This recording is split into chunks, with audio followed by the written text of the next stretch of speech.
என்ன தெய்வ பிள்ளைகளே, இன்னும் சந்தோஷமாக இருப்பீங்கன்னு நினைக்கிறேன். புதிய இடம் வந்திருக்கு. மோசே கண்மலையை பார்த்து பேசுவதற்கு போராடிச்சிட்டார். அந்த பக்கத்து காரியத்துக்குள்ள நம்ம இனி போக போகிறோம். ஆமென். பாருங்க, இயேசுவாற்ற ஜெப வீட்டில் வருகிற தீர்க்க தரிசனத்தை கேட்பதற்கும் இந்த நிகழ்ச்சிகளை காண்பதற்கு தான் நீங்கள் வந்திருக்கிறீங்க. இந்த நிகழ்ச்சி நீங்கள் உண்மையாகவே நம்ம சபை விசுவாச மக்களும் இந்த நிகழ்ச்சி நீங்கள் கேட்குறது உங்களுக்கு நலமாக இருக்கும். ஒருவேளை நீங்கள் எல்லா உடைக்காரங்க போல பேசுவதற்கு, பேச்சில், காரியங்களில், பார்க்குறதுல, தோற்றத்தில் ஒரு மேன்மையாக, ஒரு பயங்கரமாக அப்படி இப்படி இல்லாமல் இருக்கலாம். அந்த ஆண்டோடைய சத்தத்தையும் வேத வசனத்தையும் நீங்கள் கேட்க முடியும். அல்லேலூயா. அது மட்டும் கிடையாது, இது ஜெப நேரங்கள் எல்லாம் என்னோட கூடி நீங்கள் விசுவாசத்தோடு ஜெபிங்கன்னா அற்புதம் நடக்கும். ஆமென். ஆகவே இயேசுவாற்ற ஜெப வீடு வருகிற இந்த தீர்க்க தரிசன சத்தத்தை விசுவாசத்தோடு இந்த நிகழ்ச்சியை பாருங்க. முடிவு குறிப்பாக சொல்ல போனால் கடைசி அந்த ஜெப பகுதியை நீங்கள் இணைஞ்சிக்கோங்க. நான் ஜெபிக்க சொல்லும்போது என்னோட ஜெபிங்க. அந்த நேரம் உங்களுக்கு அற்புதம் நடக்கும், விடுதலை உண்டாகும். அப்படிதான் விசுவாசிக்கிறேன். ஆமீன். என்ன வசனம் சொல்லுது, மனுஷன் ஆமீன் தூரத்திற்கு சமூகத்தை கற்ற தேவனாயிருக்கிறார். வார்த்தையை அனுப்பி சுகம் கொடுக்கிற கற்று. வார்த்தையில் விடுதலை உண்டு, வார்த்தையில் ரட்சிப்பு உண்டு. வார்த்தையில் தான் உலகத்தை எல்லாவற்றையும் படைச்சேன். ஆனால் பொல்லாத உங்களையும் நீ மட்டும்தான் அவருக்கு கையினால் உருவாக்கினார். ஆமீன். ஆனால் அந்த வார்த்தையின்படி, வசனத்தின்படி கையினால் உருவாக்குற நிமித்தமாக தான் நம்ம கையை உருவாக்கி அவர் கொடுத்ததால தான் நம்ம கையினால் அவரை சிலுவையில் அறையணும். ஆமீன். மோசே கூட அவரை கோடு கொண்டு அடித்தார். அவர்கிட்ட அன்பா பேசுன்னு அவர் சொன்னார். ஆமீன். என்ன நான் சொல்றது புரியலன்னு நினைக்கிறேன். ஆண்டவர் சொல்றார் மோசே பார்த்து, மோசே எனக்கு நேரம் நீ அன்பா என்ன பேரட்ட பேச அப்படிங்கிறார். அப்போ மோசே நினைக்கிறான், என்ன அவர் மலையை பார்த்து பேச சொன்னாரு. ஆமீன் சொல்லிட்டு ஜனங்களுடைய மொறுமொறுப்பும் எரிச்சலும் கோபமும் அவர்கள் மேல, அவருக்கு மேல சூழ்ந்தபடி கோபத்தில் கோடை எடுத்து அடிச்சது யார? கண்மலை அல்ல, கண்மலையாகி கிறிஸ்துவ ரட்சகரை நடத்துகிறவரை உருவாக்குறவரை அடிக்கிறோம். அதுதான் உண்மை. ஏன்னா நம்ம ஆராதிக்கும் என்ன பாட்டு பாடி ஆராதி, எந்த கண்மலையானவரே என்னை காக்கும் தெய்வம் நீரே. அப்ப கண்மலையாகியது யாரு? கர்த்தர் இயேசு. ஆமீன். இயேசு கண்மலையாகி கர்த்தர். அப்ப அவர் சொல்றாரு, கண்மலையாகி கர்த்தர் நானே. அந்த கண்மலை எம்மே அடிக்கிறான், என்கிட்ட பேசலாங்கிறான். இவர் கோரை வச்சு அதிகாரத்தை வச்சு ஆண்டவரே அடிச்சுட்டான். ஆமீன் சொல்லுங்களா. அடிச்சதுனால நீ முதல்ல வசனத்தை நீங்க படிக்கும்போது தெரியும். ஆமீன். பாலும் தேரும் ஒரு காதானுக்குள்ள போக முடியாதுன்னு ஆண்டவர் சொல்லிட்டார். அவனை பார்த்து நீ கொண்டு போன வாக்குத்த பண்ண ஜனங்கள் தான் இனி போகும். அதை நீ போக மாட்ட. மக்களை மோசே நீ உண்மையுள்ளவன் தான், நீ ஆசீர்வதிக்கப்பட்டவன் தான் எனக்கு. ஆனாலும் இந்த பாலும் தேனும் ஓடுற காதானுக்குள்ள போக மாட்டேன். ஏன்னா என்னுடைய வார்த்தையை, என் வசனத்தை நீ மிஞ்சினபடினால இனி உனக்கு அங்கே இடம் கிடையாது, உனக்கு இங்கேயே இடம் அப்படின்னு சொல்லிட்டு இங்கேயே நிப்பாட்டிட்டார். பிள்ளைகளே, அது என்ன பார்ப்போமா? தொழில் இணைஞ்சிருங்க. வசனத்தை, வார்த்தைகளை, சத்தியத்தை கேளுங்க. பாலும் தேர்வு ஓடுற காலானுக்குள்ள நீங்க உட்பிரவேசிக்கணும்னா கண்டிப்பா நீங்க ரொம்ப நிதானமா முடிவெடுங்க. நிதானமா பேசுங்க. ஆண்டவர் சொல்லியிருக்காரு, வார்த்தை கேட்பதற்கு தீவிரமாய் பேசுவதற்கு தாமதமாக அல்லேலூயா. கேட்டு தீர விசாரிக்காம வார்த்தையை விடாதீங்க. கர்த்தர் கிருபைக்காய் நன்றி. கர்த்தர் கிரியை செய்வாராக. இதை கேட்ட தேவ பிள்ளைகளே, அப்போ இந்த வசனத்தில் சொல்லப்பட்ட வார்த்தையின்படி பார்ப்போம். என்னாகமும் 20ஆம் அதிகாரம் 1ஆம் வசனத்திலிருந்து நம்ம இனி 13ஆம் வசனம் வரைக்கும் நம்ம தியானிக்க போகிறேன். அல்லேலூயா, அல்லேலூயா. ஒரே வழியாக 13ஆம் வசனம் வரைக்கும் நம்ம போகணும். அது எத்தனை செய்தி ஓடினாலும் அதுக்குள்ள நம்ம அடங்கி நிற்க வேண்டாம். அது இல்லையா, எத்தனை மணி நேரம் ஆனாலும். அதுக்கு முதல் வசனத்தை நீங்க வாசித்து பாருங்க. இஸ்ரவேல் புத்திரரின் சபையார் எல்லோரும் 1ஆம் மாதத்தில் சீன் வனாந்திரத்தில் சேர்ந்து ஜனங்கள் காதேசிலே தங்கியிருக்கையில் மிரியாம் மரணமடைந்து அங்கே அடக்கம் பண்ணப்பட்டார். அவன் அடுத்த ஒரு வனாந்திரம், அவன் அங்க ஒரு விடுதலை உண்டாயாச்சு, ஒரு ரட்சிப்பு கொடுத்தாச்சு. கொடுத்த உடனே கண்டிப்பா ஒரு ஆடி பாடல் அங்க உண்டாயிருக்கும். அங்கேயும் ஆடி பாடியாச்சு. அடுத்து மீண்டும் பிரயாணப்படுறாங்க. இப்ப எங்க வந்து அடுத்த வனாந்திரத்தில் வந்து இறங்குறாங்க. இங்க ஒரு தெய்வ மனுஷன் என்ன பண்றான், மிரியாங்கிற ஒரு தெய்வ ஊழியக்காரன் மறிக்கிறான். அவன் அங்க அடக்கம் பண்ணப்படுறான் சீன் வனாந்திரத்தில். ஆமேன். நல்லா கவனிங்க. சீன் வனாந்திரத்தில் மிரியாங்கிற ஒரு தெய்வ மனுஷன் அடக்கம் பண்றான்.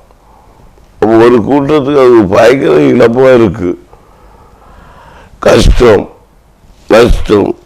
ஆமீன். அது மட்டுமா, அதை விட பெரிய இடி உங்களுக்கு பாருங்க. அடுத்து என்ன இடி விழுக்குது? 2வது சதத்தை வாசிங்க. பெரிய இடி அமைது. இதை பார்த்துக்கிட்டோன்னா உங்களுக்கு பின்ன கோபம் வருமா? மோசையை கடிச்சு திங்கவும் செய்வாங்க, சவுட்டு உதைக்கவும் செய்வாங்க. அப்போ அது கரெக்டாக என்னன்னா, நடத்தி வர்ற ஜனங்களை கண்டிப்பா என்ன செய்வாங்க, உதைக்கதான் செய்வாங்க. அவன் ஊழியக்காரன நல்லா கொஞ்சம் ஈஸ்வர் ஜனம், அப்படிப்பட்ட ஜனம். ஈஸ்வர் ஜனாலே மொசட்டை பிடிச்ச ஜனம். அளவுக்கு தெரிஞ்சாச்சே. அல்லேலூயா. வாசித்து பாருங்க. ஜனங்களுக்கு தண்ணீர் இல்லாது இருந்தது. அப்பொழுது அவர்கள் மோசேக்கு ஆரோனுக்கு விரோதமாய் கூட்டம் கூடினார்கள். இப்ப கூட்டம் கூட மீண்டும் கூட்டம் கூடியாச்சு. ஏன்னா என்ன இல்லை, தண்ணீர் இல்லை. முதல்ல ஒரு மரணத்தை கண்டாச்சு, தோண்டு போயிட்டாங்க. அதுக்கப்புறம் என்ன நடக்குது, குடிக்கிறது தண்ணீர் இல்லை. அப்ப என்ன பண்ணுவாங்க? கோபப்படுவாங்களா, பட மாட்டாங்களா? இஸ்ரவேல் ஜனம் கண்டிப்பா கோபப்படும். நான் என்னுடைய சபையில நான் பார்க்கும்போது இப்படிதான் நடக்குது. ஏன்னா ரொம்ப சந்தோஷப்பட்டேன். இஸ்ரவேல் சபையா நாங்களா, ஆண்டவரே எங்க சபையா அப்ப ஆசீர்வதிக்கப்பட்ட சபையாயிட்டு யாரும் ஜெயிக்க முடியாது, யாரும் ஜெயிக்க முடியாது. நாங்கள் ஜெயிப்போம். அதில் ஜெயிக்க முடியாது சொன்னோன்னா ஒன்னொன்னா போயிட்டே இருக்கும். அப்ப ஏன்னா காரணம் இதுதான். முதல்ல மிரியாம் போறான், அதுக்கு அடுத்து யாரு போறது?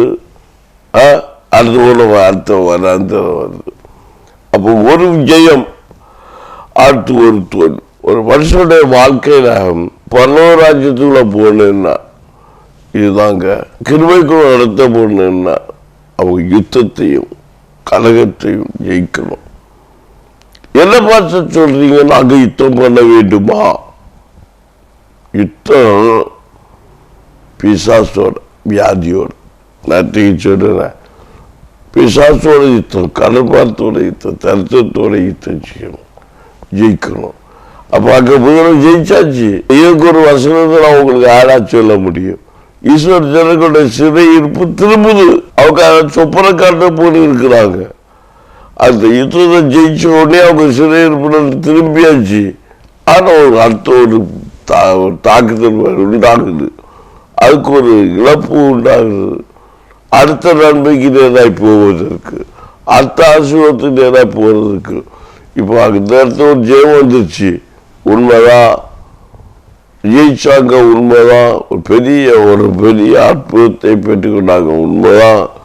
ஆனால் அதுக்கு ஈடாக அடுத்து மீண்டும் ஒரு போராட்டம் வருகிறது. ஒரு மனுஷனுக்கு, ஒரு யுத்த வீரனுக்கு எப்போதுமே யுத்தத்துக்கு ஒரு மனுஷன் அல்லாட்டா இருக்கணும். ஒரு குடும்ப தலைவன், ஒரு குடும்ப தலைவி, இல்லை ஒரு சபை ஊழியக்காரன், ஒரு சபை ஊழியக்காரி எப்போதும் தன்னை எய்த்து வருகிற தீய சக்திகளை ஜெயிப்பதற்கு அவன் எச்சரிக்கையா இருக்கணும். நாம் சோர்ந்து போகக்கூடாது, மாண்டு போகக்கூடாது. ஒன்றும் இல்லைன்னா நல்லா இருக்கிற விசுவாசி ஒரு சின்ன ஒரு கிரியை கண்டு குறை சொல்லி அவங்க நமக்கு நம்ம கலகம் பண்ணுவோம். அதை ஜெயிக்கிறதுக்கு நாம் எச்சரிக்கையாக இருக்க வேண்டும். சமயத்துக்கு பிள்ளைகளா இருக்கலாம், விசுவாச பிள்ளைகள். விசுவாச பிள்ளைகள் என்ன? ஊழியக்காரர்கள் தான் விசுவாச பிள்ளைகள். வசனம் உங்களுக்கு சொல்லிக் கொடுக்குது. அப்ப விசுவாசிகள் விசுவாசிகள் சொல்லணும். நான் சொல்லுவேன் சபையில் ஒவ்வொரு மனுஷனும் விசுவாசியாக தான் மாறணும். என்னுடைய லட்சியமே அதுதான். விசுவாசின ஊழியக்காரி, விசுவாச வாழ்க்கை வாழ்கிறவ. விசுவாச வாழ்க்கைன்னா மறந்து மாத்திர எல்லாம் ஆண்டவருக்கு முன்னால ஒண்ணு கிடையாது. தரத்துல இல்லைங்கிற விசுவாசம், நான் இலவசமா கொடுப்பேங்கிற விசுவாசம். கடன் கொடுத்தா பிறரை நம்ம அடிமைப்படுத்துறோம்.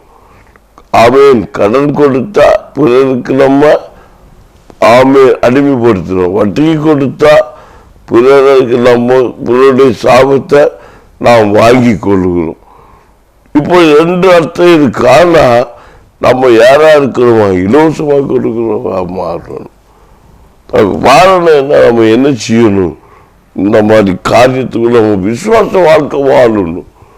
விசுவாசம் என்றால் என்ன? ஆமேன்.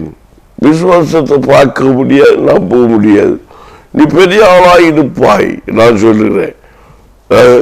எதை வச்சு சொல்றீங்கயா அப்படின்னு கேட்டீங்கன்னா எனக்கு சொல்ல தெரியாது. எதை வச்சு சொல்லலாம்? வசனத்தை வச்சு சொல்லுகிறேன். ஒரு ஆண்டவருடைய பிள்ளை, ஒரு தெய்வ ஊழியக்காரன், ஒரு விசுவாசி எப்போது ஜெயிக்கக்கூடியவ. அதான் இந்த விசுவாசத்தினால நீதிமான் பிழைக்கிறான். நீதிமான் பண்ணுகிற ஊக்கமான ஜெபத்திற்கு பதில் உண்டு. நீங்க விசுவாசியா இருந்தா நீ ஊக்கமான ஜெபம் பதில் தரும். அது தாருன்னா தருவாரு, இதை கொண்டு வரனா வருவாரு. ஆமேன். காகத்தை கொண்டு ஒரு ஊழியக்காரனுக்கு போஷித்த ஒரு கற்று. உங்க பசியை காகத்தை கொண்டு போஷிக்க விட மாட்டாரோ? பின்மாற்றக்குரிய காரியங்களை விட்டு விலகணும். முடிவு எடுத்துவிட்டு அதை குறித்து பரிசீலனை செய்வது என்பது பின்மாற்றத்துக்குரிய காரியம். நாம முடிவெடுத்தா அந்த முடிவுல உண்மையா இருக்கணும். அதான் விசுவாசத்துல உறுதியா இருக்கிறது. நான் சொல்லுவேன், நான் எல்லாமே வாழ்க்கையை சொல்லி விசுவாசத்துக்குள்ள நடத்தவே நான் முயற்சி பண்றேன். அப்போ எல்லாரும் ஊழியக்காரங்களா? ஆமா, சந்தேகம் இல்லை. விசுவாசிகளா நடக்கிற அடையாளங்கள் யாவன? ஓய்வர் கை வைப்பார், ஓய்வோடும் பிசாசை துரத்துவார்கள், பேசுவார்கள், கிருபை நிற்பார்கள், சமாதானம் பண்ணுவார்கள், சுவிசேஷன் பாயம் செய்து வைத்துக் கொள்வார்கள். அப்ப ஆக மொத்தத்தில் எல்லாம் பாஸ்டருக்கு காரியெல்லாம் ஓகே. அப்ப யாருடைய விஷயம்? அப்ப விசுவாசி நீங்க சொல்றதுக்கு அர்த்தம் என்ன? இந்த வருஷத்தை வச்சு சொல்றேன். அப்ப நம்ம விசுவாசின்னு சொல்லிக்கிட்டு அப்ப பாஸ்டர் யாரு? அவர்களுக்கு ஊழியக்காரர் யாரு? பாஸ்டருங்கிறவங்க கிறிஸ்துக்கு பிற்பாடுள்ள வருஷத்தின்படி வார்த்தையின்படி பார்க்கும்போது அவர்கள் சீசர்கள், அப்போஸ்தலர்கள். நீங்க மேய்ப்பர்களா இருக்கணும். மேய்ப்பர்கள் ஆட மேய்ப்பாங்க. அதுல மேய்ப்பா ஆடம் உண்டு. ஆமீன் ஆமீன். மீன் பிடிக்கிறவங்க மீனை பிடிப்பாங்க. அவர்கள் ஆதாயத்துக்காகவும் கிரயத்துக்காக கொடுக்கிறதுக்காகவும். ஊழியத்தில் 3 விதமான ஊழியம். 1 ஆத்துமாக்களை ஆதாயப்படுத்துகிற ஊழியம். 2 மேய்ப்ப ஊழியம். 3 அப்போஸ்தல ஊழியம். அப்போஸ்தல ஊழியம்னா மனுஷங்களை பிடிக்கிறவன். மேய்ப்ப ஊழியம்னா ஆட வைக்கிறவன். ஆமீன். அல்லேலூயா. ஆமீன். ஆத்துமாக்களை அறுவடை செய்கிற ஊழியம் மீன் பிடிக்கிறவங்க. மீனுக்கு மீனுன்னா பிரயோஜனப்படுத்திக் கொள்வோம். ஆமீன். ஆடுனா ரத்தம் சிந்துவதற்குள்ளது. மேய்ப்பன் ரத்தம் சிந்தி ஆத்துமாலை மீட்டு எடுப்பது மேய்ப்பன். ஆமீன். ஆடுகளை மேய்க்கிறான். அப்போ ஆமீன். சீசனானவன் ஸ்தாபிக்கிறவன், கலக்கிறவன் கலக்கிறவங்களா பிடிக்கிறவன், கலக்கி நிற்கிறவங்க பிடிச்சி பிரயோஜனப்படுத்துறவன் மீன் பிடிக்கிறோம். இப்படியெல்லாம் வசனத்தில் சத்தியங்கள் இருக்கிறது. என்னை கேட்கிற தேவைப்படுகிறது. அப்ப விசுவாசம் என்பது விசுவாச வாழ்க்கை ஆண்டவருக்கு முகத்தையே பார்த்துட்டு இருப்பாங்க அவங்கதான். ஆமீன். ஒரு காலையில பார்க்க மாட்டாங்க. அவங்க பார்க்கறது கர்த்தருடைய முகத்தை. ஆனா எந்த கை காக்கைய காலையா இருக்கோ ஆசீர்வாதம் வரும், மனுஷன கையிலையா இருக்கும் ஆசீர்வாதம் வரும், இல்லை ஒரு ஆட்டுக்கு காலையா இருக்கு வாயிலையா இருக்கு ஆசீர்வாதம், இல்லை ஒரு கழுதை கிட்ட வர ஆசீர்வாதம், இல்லை ஒரு குதிரை கிட்ட வர ஆசீர்வாதம். எப்படி அந்த ஆசீர்வாதம் வரும்? ஆமீன். அது யாருக்கு? விசுவாசிக்கு. உடனே காட்டு புறாக்களை அனுப்புவார் உங்களுக்கு. அதுதான் வேற வருஷம் நமக்கு சொல்றது. சபையார் எல்லாம் 1ஆம் மாதத்தில் சீன் வனாந்தரத்தில் வர்றாங்க. விசுவாச வாழ்க்கையை விட்டு வழி விலகக்கூடாது. ஆண்டவருக்கு பாலும் தேனும் ஓடுகிற காதாளுக்குள்ள கொண்டு போறாரு, கண்டிப்பாக கொண்டு போவாரு. அதனால இந்த வனாந்தர வாழ்க்கை நம்ம எதிர்கொள்ள ஆண்டவரை என்று ஆண்டவர்கிட்ட முறையிடுவோம்.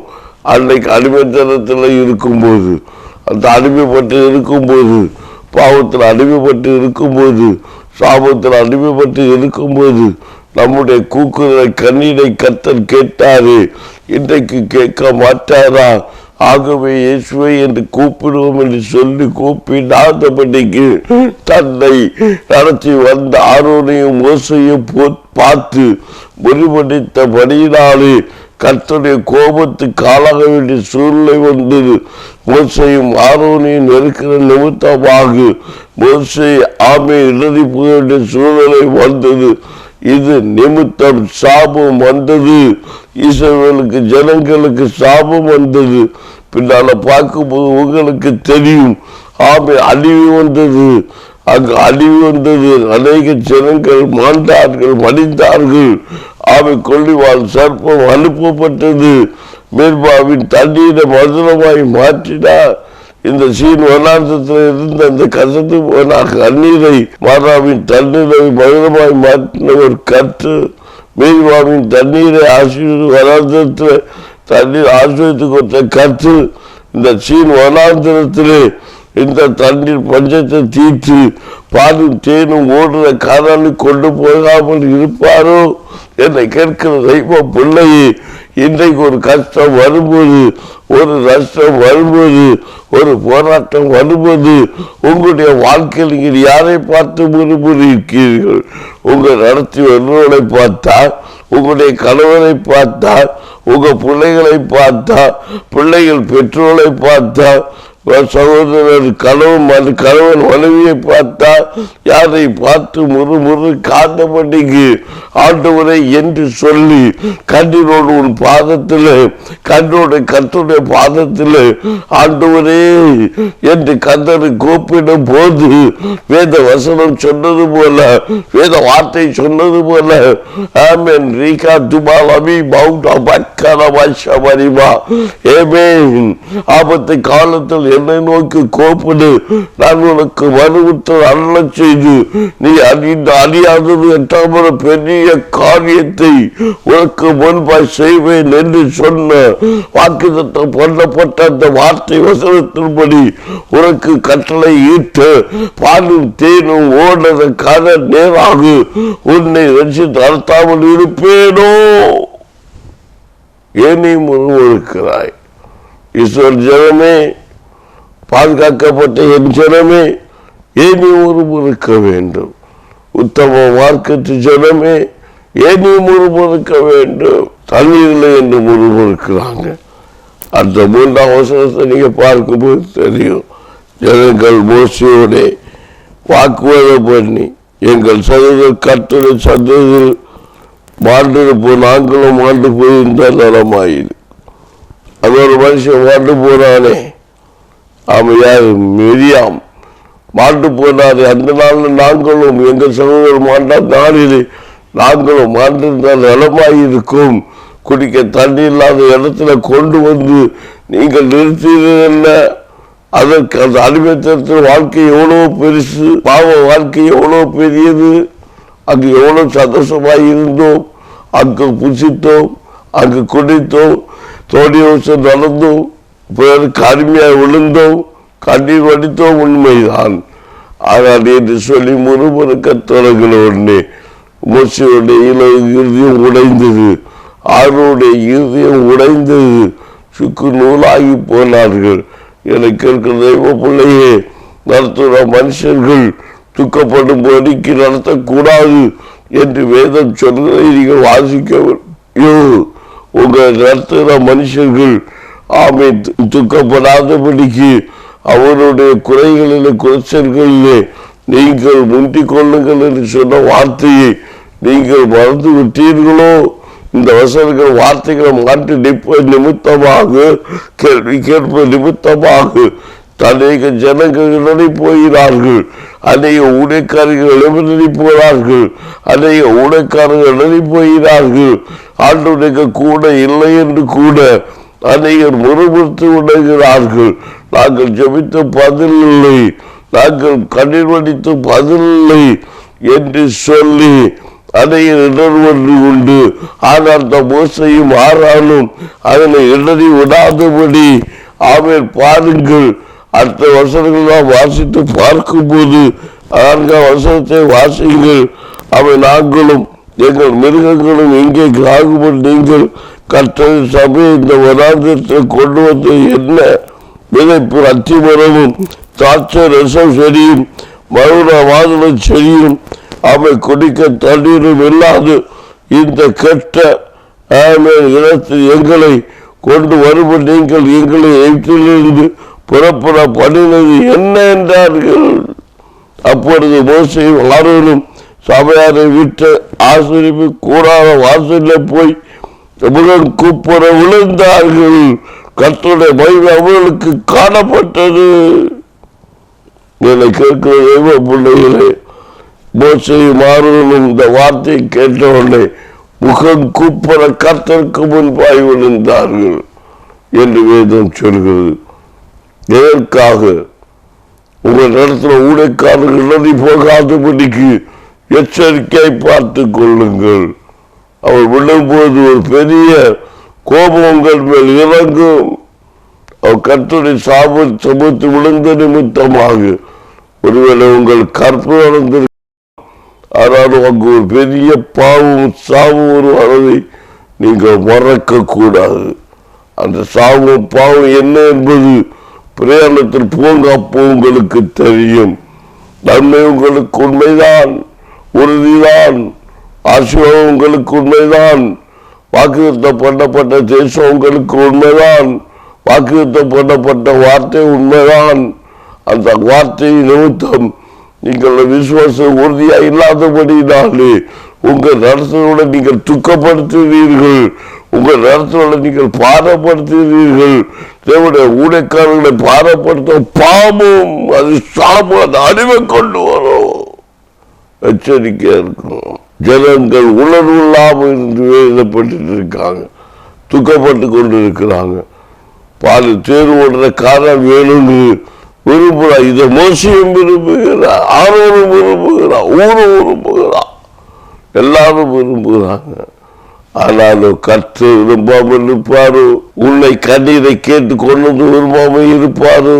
தொடர்ந்து நீங்கள் இணைந்திருங்க. நாளை தேர்த்து இந்த வருஷத்தோடு வார்த்தையோடு வருகிறேன். கர்த்தர் உங்களுக்கு கிரிச்சுவராக. மறந்து விடக்கூடாது. ஆண்டவர் உண்மை உள்ளவர் என்பதை மறந்து விடக்கூடாது. வேதத்தில் சொல்லப்பட்ட அனைத்து வாக்குத்தங்களும் வேத பகுதியும் கர்த்தருடையது. ஒரு வருஷத்தோடு எழுத்து ஒரு உறுப்பு அழிவதில்லை. தீர்க்கதரிசனம் அழிந்து போனாலும் ஆமீன். அந்நிய பாஷை ஓய்ந்து போனாலும் ஆமீன் நிச்சயமாகவே கர்த்தருடைய வார்த்தை ஒரு நாளும் அழியாது. அது எழுதப்பட்ட வார்த்தையே உடன்படிக்கை கொடுக்கப்பட்ட உடன்படிக்கை உண்மையே ஒரு நாளும் அது மாறாது. என்ன தேவ பிள்ளைகளே, ஆண்டவர் பால் தேனும் ஓடுகிற காலானுக்குள் நடத்த விரும்பினார். நிச்சயம் நடத்தும்படி கர்த்தர் வழி நடத்தி செல்வார். ஜெபிப்போமா? ஜெபிங்க. நன்றி பரலோக தகப்பனே, உம்மை நோக்கி கூப்பிடுகிறேன். பரிசுத்த ஆவியானவரே, உம்மை ஸ்தோத்திரிக்கிறோம், மகிமைப்படுத்துகிறோம். கர்த்தர் கிருபை தெய்வ பிரசன்னம் எங்க பிள்ளைகளை சூழ்ந்து கொண்டு இருக்கிறபடியா நன்றி. ஆண்டவர் வருடம் சொன்ன போல அறுப்பு மீது வேலையால கொஞ்சம் கண்ணீரோடு விதைக்கிறவன் கம்பீரத்தோடு அறுப்பான். ஆமீன். உண்மையுள்ள மனுஷன் பைபிளா சொத்தை பெறுவான். கருதாருக்கு சொன்ன வார்த்தையும் வசனத்தின்படி உண்மையுள்ள பிள்ளைகளாய் எங்க பிள்ளைகள் உடைய பாதத்தில் அமர்ந்திருந்து அவ்வாறு தேர்வோடு காதலை பெற்றுக்கொள்ள கண்ணீரோடு ஒவ்வொரு வசன வார்த்தைகளையும் விதைத்து கண்ணீரோடு ஆசீர்வாதத்தை பெற்றுக்கொண்டு சமாதானத்தோடு ஜீவனம் பண்ணத்தக்கதாக கர்த்தர் கிரியை செய்வீராக. கடந்த நாட்டு வராந்தர வாழ்க்கையில் ஆகாரம் இல்லை என்று சொல்லி கஷ்டப்பட்ட போது ஆண்டவர் வண்ணாவை கொடுத்து எங்கள் பிள்ளைகளை நடத்தி வந்தீர். அதற்காக நன்றி ஆண்டவரே. இந்த நாளும் பிள்ளைகளுக்கு ஆண்டவரே என்னென்ன காரியத்துக்காக என்னென்ன கிரியைகளுக்காக கண்ணீரோடு இருக்கிறார்களோ எல்லாவற்றையும் அடுக்க செய்து தண்ணீர் இல்லை என்று சொன்ன பிள்ளைகளுக்கு தண்ணீரை கொடுக்கும்படிக்காக காத்து இருந்தீரே, கொடுத்தீராக நன்றி. இப்போ சில ஆசீர்வாதத்துக்காக சில நன்மைக்காக கண்ணீர் வடிக்கிற பிள்ளைகள் உண்டு. கண்ணினால் இப்படி கண்ணீர் பட்டு படித்து ஆண்டவர் ஆசீர்வாதத்தை பெற்றுக்கொண்டார்கள். மீண்டும் கண்ணீரோடு நிற்கிறார்கள். அடுத்த நன்மைக்காக அடுத்த ஆசீர்வாதத்திற்காக கண்ணீரோடு நிற்கிறார்கள். சில காரியங்கள் இழந்து நிற்கிறார்கள். சில ஆசீர்வாதத்தை இழந்து நிற்கிறார்கள். சில நன்மைகளை இழந்து நிற்கிறார்கள். இதற்கு தக்க பிரதிபலனான நன்மையான ஆசீர்வாதத்தை கொடுப்பீராக. இது தலைமுறை கிரிகள் அளிக்கப்படுவதாக. இயேசுவின் நாமத்தில் அற்புதம் நடப்பதாக, அதிசயங்கள் நடப்பதாக, பலவீனங்கள் நீங்குவதாக, பலன் உண்டாவதாக. பொல்லாத இவ்வகை பிசாசு அழிக்கப்பட்டு போகட்டும். பிசாசின் கிரியைகள், பிசாசின் வருகிற வியாதிகள் இயேசுவின் நாமத்தில் சாபத்தின் நிமித்தமாக, பாவத்தின் நிமித்தமாக, உடன்படிக்கை மீறினத்தின் நிமித்தமாக எல்லா பிசாசின் கிரியைகளும் எல்லா வியாதியின் கட்டுகளும் இயேசுவின் நாமத்தில் மாறி போகும்படிக்காக இப்போதான் நீ ஜெபிக்கும் போது அற்புதம் நடக்கட்டும். ஆண்டவரே, திருமண தடைகள் மாறுவதாக, திருமண தடைகள் மாறுவதாக. குழந்தை பாக்கியம் இல்லாத பிள்ளைகளுக்கு குழந்தை பாக்கியம் கிடைப்பதாக. இயேசுவின் நாமத்தில் அற்புதம் நடக்கட்டும். வேலை இல்லாத பிள்ளைகளுக்கு வேலை கிடைக்கட்டும். படிப்பில் மேன்மை காரணவிடாது போராடுற பிள்ளைகளுக்கு படிப்பில் மேன்மை உண்டாவதாக.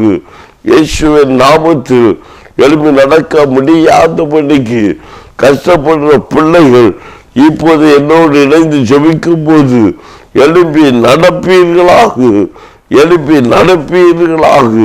இயேசுவின் நாமத்தில் இப்போதே அற்புதம் நடப்பதாக. தைராய்டு கட்டிகள் மறையற்றும், கேன்சர் கட்டிகள் ஒளியற்றும்.